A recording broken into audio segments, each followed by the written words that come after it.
Happy Easter. Celebrate the Easter season with family home entertainment. Our popular Easter series has sold more than 4 million videos. More than 700,000 last year alone. That's nice. This year, our titles will be featured nationally on the Fox Kids Club network. Plus, the video debut, A Monster Easter, is sure to delight families this holiday. This best-selling collection includes... Here comes Peter Cottontail. Here Comes Peter Cottontail, the tale of a young bunny who saves the spirit of Easter, featuring the voices of Danny Kaye and Vincent Price. The Tale of Peter Rabbit. Once upon a time. Carol Burnett narrates this magical musical adaptation of the timeless adventure. Beatrix Potter's beloved stories come to life in Tales of Beatrix Potter, Volumes 1 and 2. These bestsellers are available individually and in a specially priced 2-pack. And new this year, A Monster Easter, where a young boy and his monster friends save the Easter Bunny. Here Comes Peter Cottontail, the tale of Peter Rabbit. Tales of Beatrix Potter, Volumes 1 and 2, and A Monster Easter. These titles and more are all part of Family Home Entertainment's incredibly popular best-selling Easter collection. Order now and don't be left out of the spectacular holiday sales sensation. And now, our feature presentation.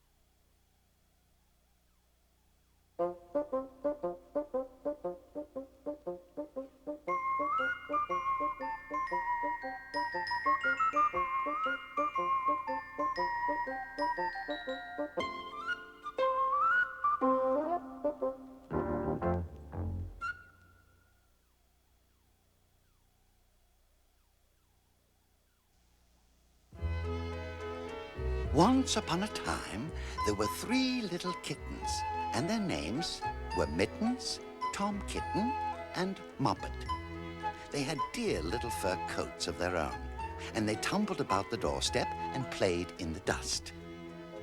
But one day their mother, Mrs. Tabitha Twitchit, expected friends to tea, so she fetched the kittens indoors to wash and dress them before the fine company arrived. First, she scrubbed their faces. This one is Moppet. Then she brushed their fur. This one is Mittens. Then she combed their tails and whiskers.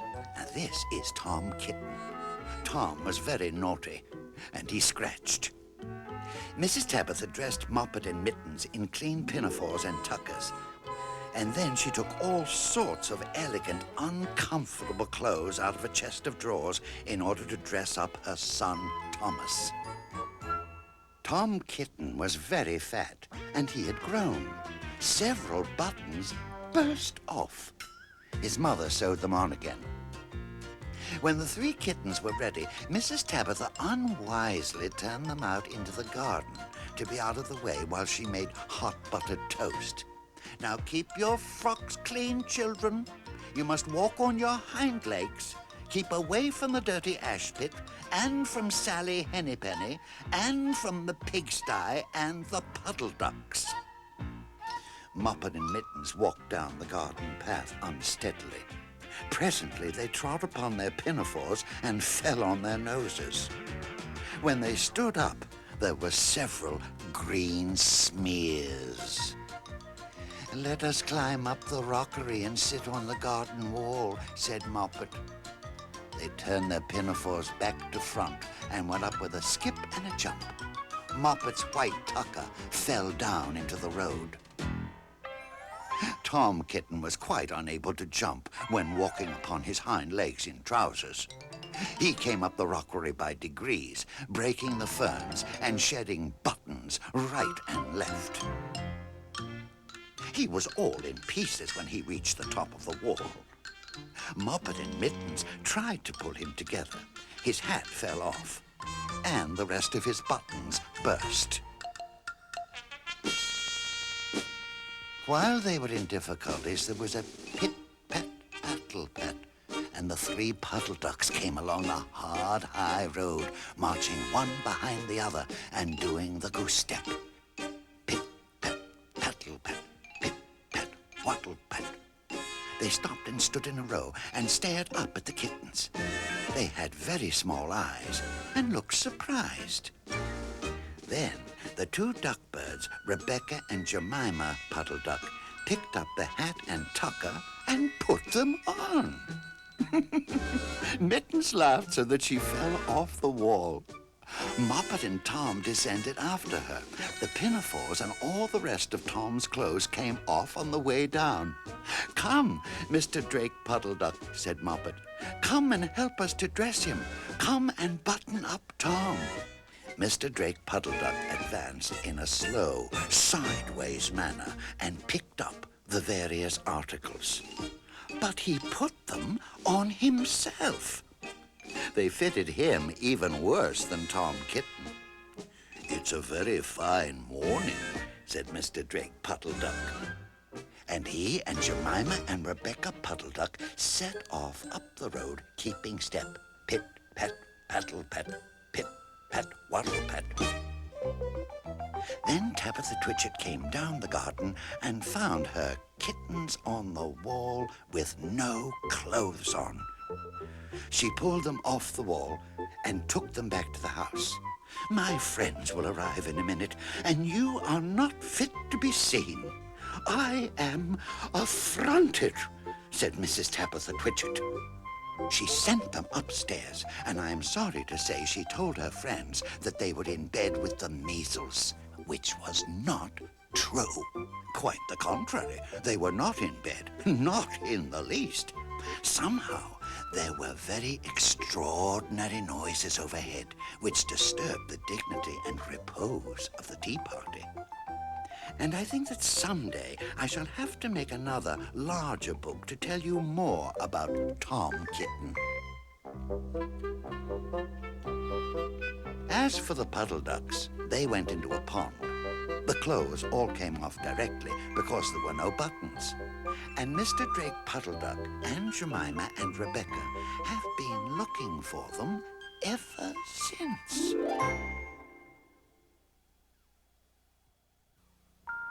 Cecily Parsley lived in a pen and brewed good ale for gentlemen. Gentlemen came every day, till Cecily Parsley ran away.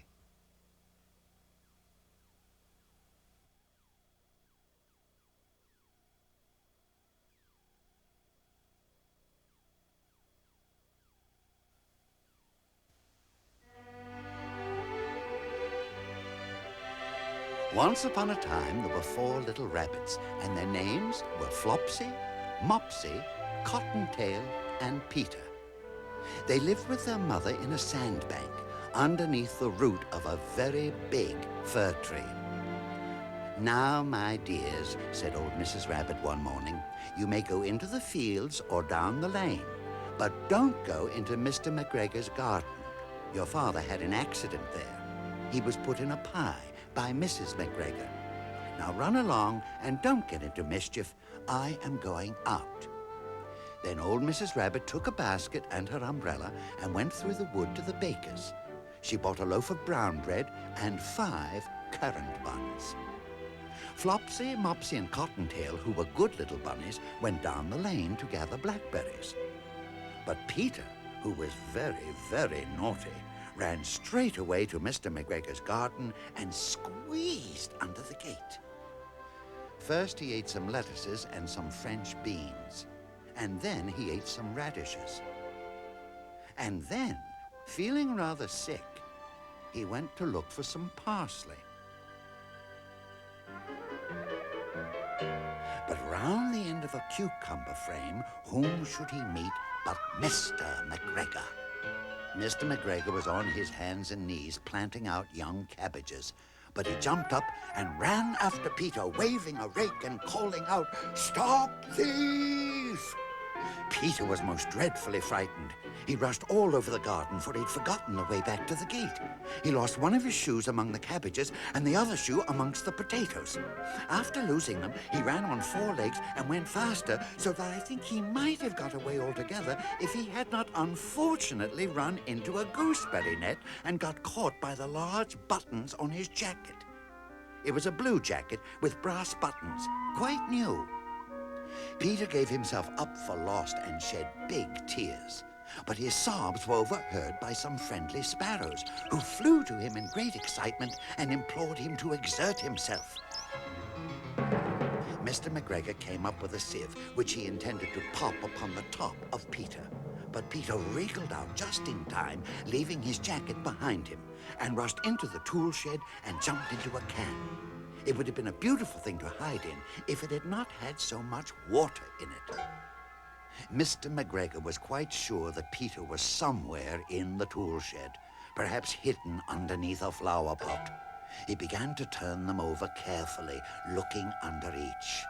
Presently, Peter sneezed. Achoo! Mr. McGregor was after him in no time and tried to put his foot upon Peter, who jumped out of a window, upsetting 3 plants. The window was too small for Mr. McGregor, and he was tired of running after Peter. He went back to his work. Well, Peter sat down to rest. He was out of breath and trembling with fright, and he had not the least idea which way to go. Also, he was very damp with sitting in that can. After a time, he began to wander about, going lippity, lippity, not very fast, and looking all round. He found a door in the wall, but it was locked, and there was no room for a fat little rabbit to squeeze underneath. An old mouse was running in and out over the stone doorstep, carrying peas and beans to her family in the wood. Peter asked her the way to the gate, but she had such a large pea in her mouth that she could not answer. She only shook her head at him. Peter began to cry. Then he tried to find his way straight across the garden, but he became more and more puzzled. Presently, he came to a pond where Mr. McGregor filled his water cans. A white cat was staring at some goldfish. She sat very, very still, but now and then the tip of her tail twitched as if it were alive. Peter thought it best to go away without speaking to her. He had heard about cats from his cousin, little Benjamin Bunny. He went back towards the tool shed, but suddenly, quite close to him, he heard the noise of a hoe. Scritch, scratch, scratch, screech. Peter scuttered underneath the bushes. But presently, as nothing happened, he came out and climbed upon a wheelbarrow and peeped over. The first thing he saw was Mr. McGregor hoeing onions. His back was turned towards Peter, and beyond him was the gate. Peter got down very quietly off the wheelbarrow and started running as fast as he could go along a straight walk behind some black currant bushes. Mr. McGregor caught sight of him at the corner, but Peter did not care. He slipped underneath the gate and was safe at last in the wood outside the garden. Mr. McGregor hung up the little jacket and the shoes for a scarecrow to frighten the blackbirds. Peter never stopped running or looked behind him till he got home to the big fir tree. He was so tired that he flopped down upon the nice soft sand on the floor of the rabbit hole and shut his eyes. His mother was busy cooking. She wondered what he had done with his clothes. It was the second little jacket and pair of shoes that Peter had lost in a fortnight. I am sorry to say that Peter was not very well during the evening. His mother put him to bed and made some chamomile tea, and she gave a dose of it to Peter. 1 tablespoonful to be taken at bedtime. But Flopsy, Mopsy, and Cottontail had bread and milk and blackberries for supper. This pig went to market. This pig stayed at home. This pig had a bit of meat, and this pig had none. And this little pig cried, "Wee, wee, wee, I can't find my way home."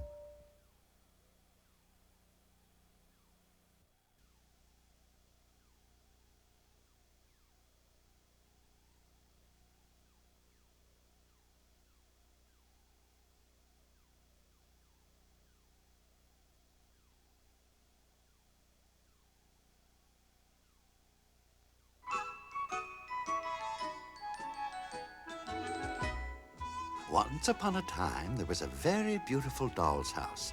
It was red brick with white windows, and it had real muslin curtains and a front door and a chimney. It belonged to two dolls called Lucinda and Jane. At least it belonged to Lucinda, but she never ordered meals. Jane was the cook, but she never did any cooking because the dinner had been bought ready-made in a box full of shavings. There were 2 red lobsters and a ham, a fish, a pudding, and some pears and oranges. They would not come off the plates, but they were extremely beautiful. One morning, Lucinda and Jane had gone out for a drive in the doll's carriage. There was no one in the nursery, and it was very quiet. Presently, there was a little scuffling, scratching noise in a corner near the fireplace, where there was a hole under the floorboard. Tom Thumb put out his head for a moment, and then popped it in again. Tom Thumb was a mouse. A minute afterwards, Hunca Munca, his wife, put her head out too, and when she saw that there was no one in the nursery, she ventured out on the oilcloth under the coal box. The doll's house stood at the other side of the fireplace. Tom Thumb and Hunca Munca went cautiously across the hearthrug. They pushed the front door. It was not locked. Tom Thumb and Hunca Munca went upstairs and peeped into the dining room. Ooh, then they squeaked with joy. Such a lovely dinner was laid out upon the table. There were tin spoons and lead knives and forks and 2 dolly chairs, all so convenient. Tom Thumb set to work at once to carve the ham. It was a beautiful shiny yellow streaked with red. The knife crumpled up and hurt him. He put his finger in his mouth. It is not boiled enough. It is hard. You have a try, Hunca Munca. Hunca Munca stood up in her chair and chopped at the ham with another lead knife. It's as hard as the hams at the cheesemonger's, said Hunca Munca.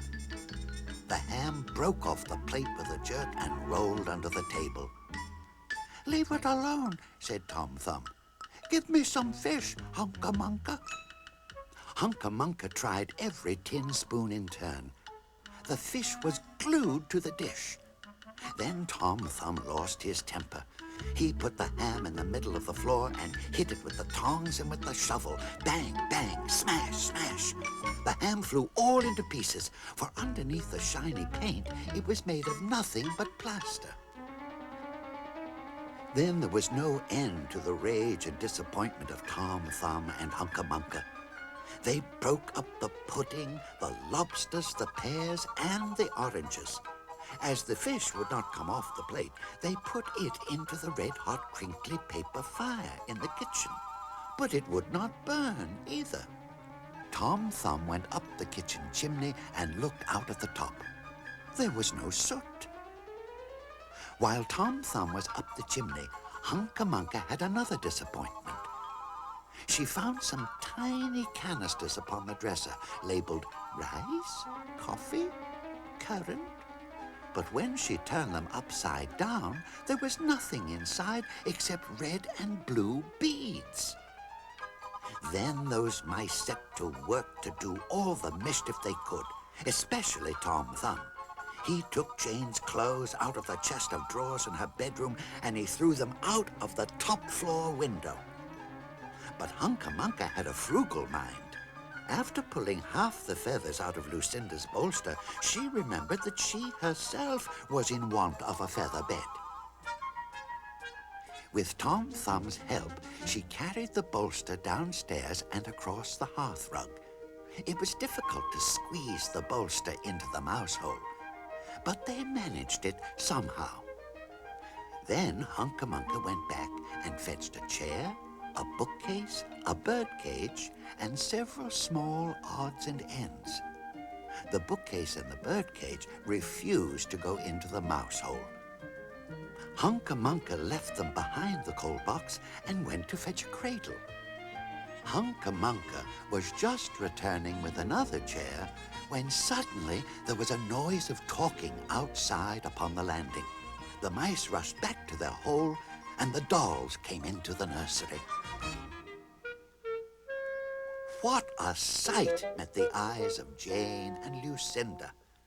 Lucinda sat upon the upset kitchen stove and stared. And Jane leaned against the kitchen dresser and smiled. But neither of them made any remark. The bookcase and the birdcage were rescued from under the coal box. But Hunca-Munca has got the cradle and some of Lucinda's clothes. She also has some useful pots and pans and several other things. The little girl that the doll's house belonged to said, "I will get a doll dressed like a policeman." But the nurse said, "I will set a mouse trap." So that is the story of the two bad mice. But they were not so very, very naughty after all, because Tom Thumb paid for everything he broke. He found a crooked sixpence under the hearthrug, and upon Christmas Eve, he and Hunca-Munca stuffed it into one of the stockings of Lucinda and Jane. And very early every morning, before anybody is awake, Hunca-Munca comes with her dustpan and her broom to sweep the dolly's house. Three blind mice. See how they run. They all run after the farmer's wife, and she cut off their tails with a carving knife. Did ever you see such a thing in your life as three blind mice?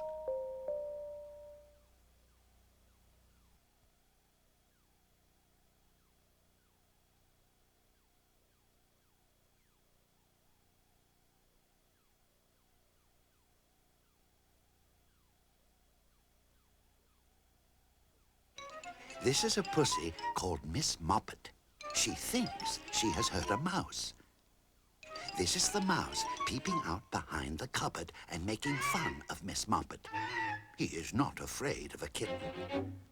Now this is Miss Moppet jumping just too late. She misses the mouse and hits her own head. She thinks it is a very hard cupboard.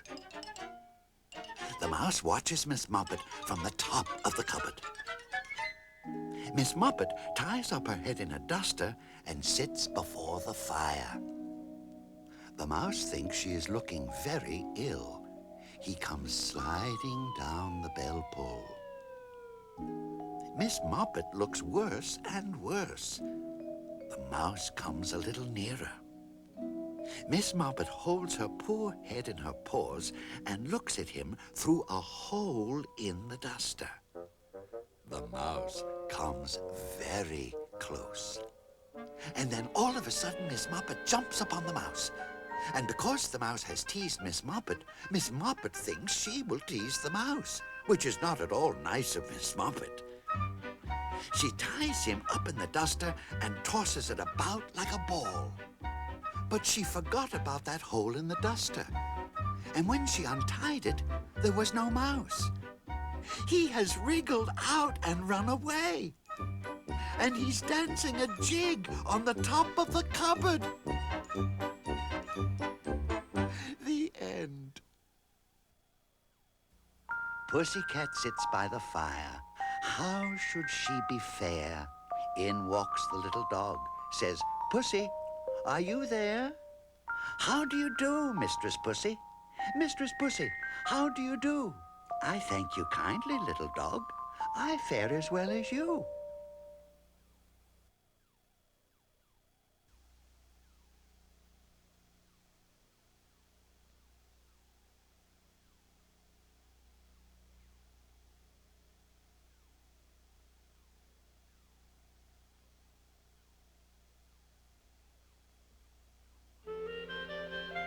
One morning, a little rabbit sat on a bank. He pricked his ears and listened to the tick-tock of a pony. A gig was coming along the road. It was driven by Mr. McGregor, and beside him sat Mrs. McGregor in her best bonnet. As soon as they had passed, little Benjamin Bunny slid down into the road and set off with a hop, skip, and a jump to call upon his relations who lived in the wood at the back of Mr. McGregor's garden. That wood was full of rabbit holes. And in the neatest, sandiest hole of all lived Benjamin's aunt and his cousins, Flopsy, Mopsy, Cottontail, and Peter. Old Mrs. Rabbit was a widow. She earned her living by knitting rabbit wool mittens and muffetees. I once bought a pair at a bazaar. She also sold herbs and rosemary tea and rabbit tobacco, which is what we call lavender. Little Benjamin did not very much want to see his aunt. He came round the back of the fir tree and nearly tumbled upon the top of his cousin, Peter. Peter was sitting by himself. He looked poorly and was dressed in a red cotton pocket handkerchief.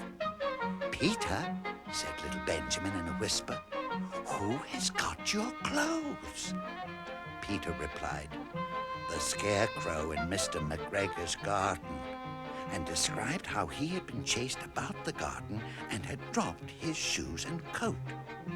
Little Benjamin sat down beside his cousin and assured him that Mr. McGregor had gone out in a gig, and Mrs. McGregor also, and certainly for the day, because she was wearing her best bonnet.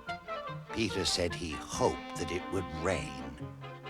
At this point, old Mrs. Rabbit's voice was heard inside the rabbit hole calling, "Cottontail, Cottontail, fetch some more chamomile." Peter said he thought he might feel better if he went for a walk.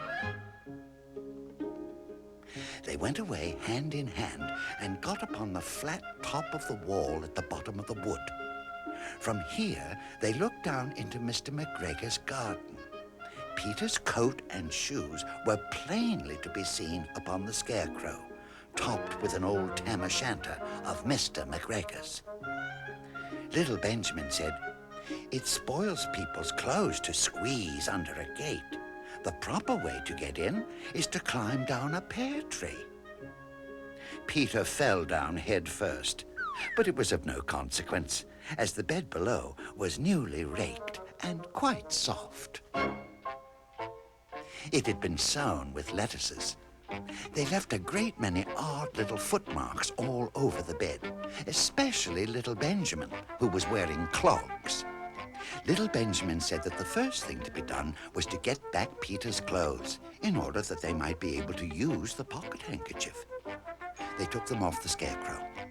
There had been rain during the night. There was water in the shoes, and the coat was somewhat shrunk. Benjamin tried on the tam-o'-shanter, but it was too big for him. Then he suggested that they should fill the pocket handkerchief with onions as a little present for his aunt. Peter did not seem to be enjoying himself.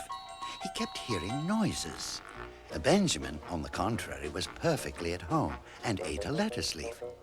He said that he was in the habit of coming to the garden with his father to get lettuces for their Sunday dinner. The name of little Benjamin's papa was old Mr. Benjamin Bunny. The lettuces certainly were very fine. Peter did not eat anything. He said he should like to go home. Presently, he dropped half the onions. Little Benjamin said that it was not possible to get back up the pear tree with a load of vegetables. He led the way boldly towards the other end of the garden. They went along under a little walk on planks under a sunny red brick wall. The mice sat on their doorsteps, cracking cherry stones. They winked at Peter Rabbit and little Benjamin Bunny. Presently, Peter let the pocket handkerchief go again. They got amongst flower pots and frames and tubs. Peter heard noises worse than ever. His eyes were as big as lollipops. He was a step or two in front of his cousin when he suddenly stopped. This is what those little rabbits saw round that corner. Little Benjamin took one look, and then, in half a minute less than no time, he hid himself and Peter and the onions underneath a large basket. The cat got up and stretched herself and came and sniffed at the basket. Perhaps she liked the smell of onions. Anyway, she sat down upon the top of the basket. She sat there for 5 hours. I cannot draw you a picture of Peter and Benjamin underneath the basket because it was quite dark and because the smell of onions was fearful. It made Peter Rabbit and little Benjamin cry. The sun got round behind the wood, and it was quite late in the afternoon, but still the cat sat upon the basket. At length there was a pitter-patter, pitter-patter, and some bits of mortar fell from the wall above. The cat looked up and saw old Mr. Benjamin Bunny prancing along the top of the wall of the upper terrace. He was smoking a pipe of rabbit tobacco and had a little switch in his hand. He was looking for his son. Old Mr. Bunny had no opinion whatever of cats. He took a tremendous jump off the top of the wall onto the top of the cat and pushed it off the basket and into the greenhouse. The cat was much too surprised to fight back. When old Mr. Bunny had driven the cat into the greenhouse, he locked the door. Then he came back to the basket and took out his son Benjamin by the ears and scolded him. Then he took out his nephew Peter. Then he took out the handkerchief of onions and marched out of the garden. When Mr. McGregor returned about half an hour later, he observed several things which perplexed him. It looked as though some person had been walking all over the garden in a pair of clogs, only the footmarks were too ridiculously little. Also, he could not understand how the cat could have managed to shut herself up inside the greenhouse, locking the door upon the outside. When Peter got home, his mother forgave him because she was so glad to see that he had found his shoes and coat. Cottontail and Peter folded up the pocket handkerchief, and old Mrs. Rabbit strung up the onions and hung them from the kitchen ceiling with the bunches of herbs and the rabbit tobacco. The end. We have a little garden, a garden of our own, and every day we water there the seeds that we have sown. We love our little garden and tend it with such care. You will not find a faded leaf or blighted blossom there.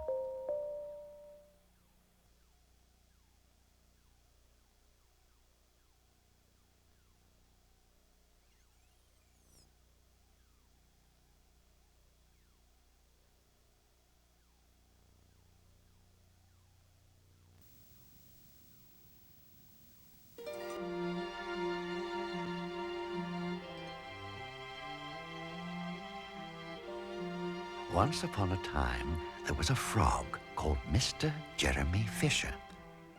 He lived in a little damp house amongst the buttercups at the edge of a pond. The water was all slippy-sloppy in the larder and in the back passage. But Mr. Jeremy liked getting his feet wet. Nobody ever scolded him, and he never caught a cold. He was quite pleased when he looked out and saw large drops of rain splashing in the pond. "I will get some worms and go fishing and catch a dish of minnows for my dinner," said Mr. Jeremy Fisher. "If I catch more than 5 fish, I will invite my friends, Mr. Alderman Ptolemy Tortoise and Sir Isaac Newton. The alderman, however, eats salad." Mr. Jeremy put on a mackintosh and a pair of shiny galoshes. He took his rod and basket and set off with enormous hops to the place where he kept his boat.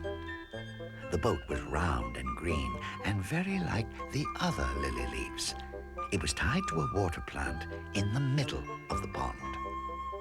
Mr. Jeremy took a reed pole and pushed the boat out into open water. "I know a good place for minnows," said Mr. Jeremy Fisher. Mr. Jeremy stuck his pole into the mud and fastened his boat to it. Then he settled himself cross-legged and arranged his fishing tackle.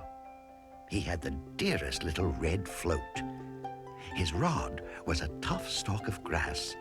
His line was a fine, long, white horsehair, and he tied a little wriggling worm at the end. The rain trickled down his back, and for nearly an hour he stared at the float. "This is getting tiresome. I think I should like some lunch," said Mr. Jeremy Fisher. He punted back again amongst the water plants and took some lunch out of his basket. "I will eat a butterfly sandwich and wait till the shower is over," said Mr. Jeremy Fisher. A great big water beetle came up underneath the lily leaf and tweaked the toe of one of his galoshes. Mr. Jeremy crossed his legs up shorter, out of reach, and went on eating his sandwich. Once or twice, something moved about with a rustle and a splash amongst the rushes at the side of the pond. "I trust that is not a rat," said Mr. Jeremy Fisher. "I think I had better get away from here." Mr. Jeremy shoved the boat out again a little way and dropped in the bait. There was a bite almost directly. The float gave a tremendous bobbit. "A minnow! A minnow! I have him by the nose!" cried Mr. Jeremy Fisher, jerking up his rod. But what a horrible surprise! Instead of a smooth, fat minnow, Mr. Jeremy landed little Jack Sharp, the stickleback, covered with spines. The stickleback floundered about the boat, pricking and snapping until he was quite out of breath. Then he jumped back into the water, and a shoal of other little fishes put their heads out and laughed at Mr. Jeremy Fisher. And while Mr. Jeremy sat disconsolately on the edge of his boat, sucking his sore fingers and peering down into the water, a much worse thing happened. A really frightful thing it would have been if Mr. Jeremy had not been wearing a Macintosh. A great big, enormous trout came up, kaplop, with a splash, and it seized Mr. Jeremy with a snap. "Oh, oh, oh, oh." And then it turned and dived down to the bottom of the pond. But the trout was so displeased with the taste of the Macintosh that in less than half a minute it spat him out again, and the only thing it swallowed was Mr. Jeremy's galoshes. Mr. Jeremy bounced up to the surface of the water like a cork and the bubbles out of a soda water bottle, and he swam with all his might to the edge of the pond.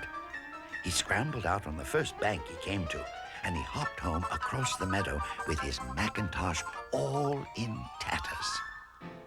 "What a mercy that was not a pike," said Mr. Jeremy Fisher. "I have lost my rod and basket, but it does not much matter, for I am sure I should never have dared to go fishing again." He put some sticking plaster on his fingers, and his friends both came to dinner. He could not offer them fish, but he had something else in his larder. Sir Isaac Newton wore his black and gold waistcoat, and Mr. Alderman Ptolemy Tortoise brought a salad with him in a string bag. And instead of a nice dish of minnows, they had a roasted grasshopper with ladybird sauce, which frogs consider a beautiful treat. But I think it must have been nasty.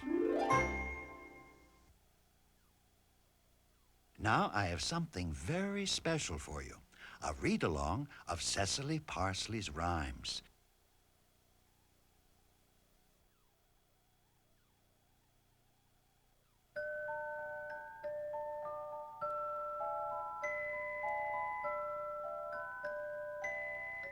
Three blind mice, see how they run. They all run after the farmer's wife, and she cut off their tails with a carving knife. Did ever you see such a thing in your life as three blind mice?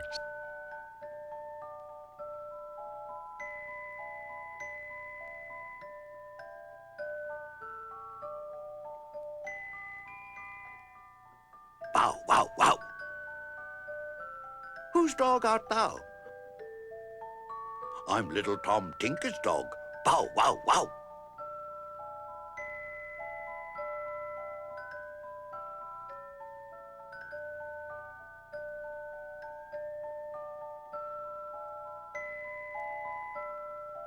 We have a little garden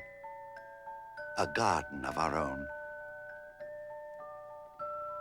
And every day we water there the seeds that we have sown. We love our little garden and tend it with such care. You will not find a faded leaf or blighted blossom there.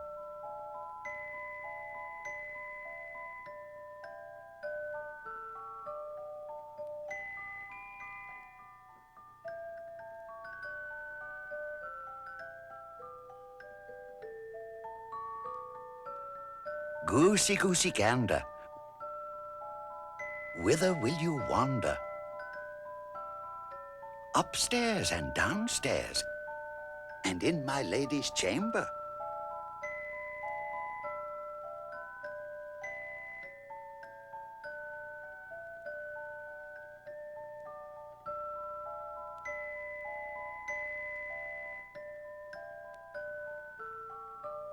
This pig went to market.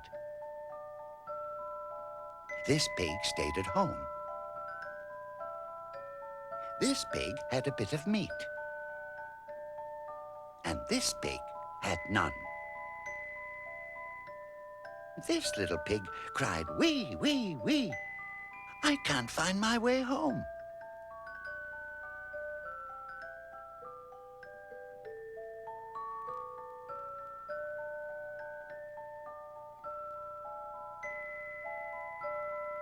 Ninny, nanny, netticoat, in a white petticoat, with a red nose. The longer she stands, the shorter she grows.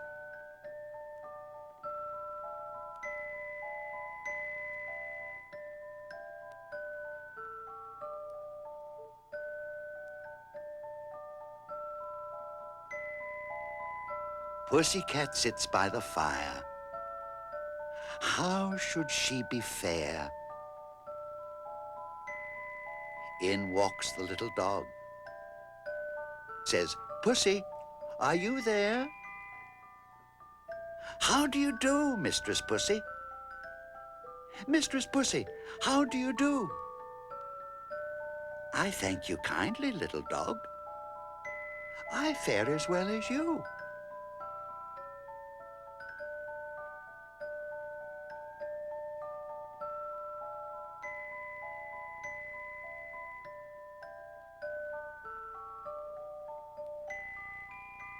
Cecily Parsley lived in a pen and brewed good ale for gentlemen. Gentlemen came every day, till Cecily Parsley ran away.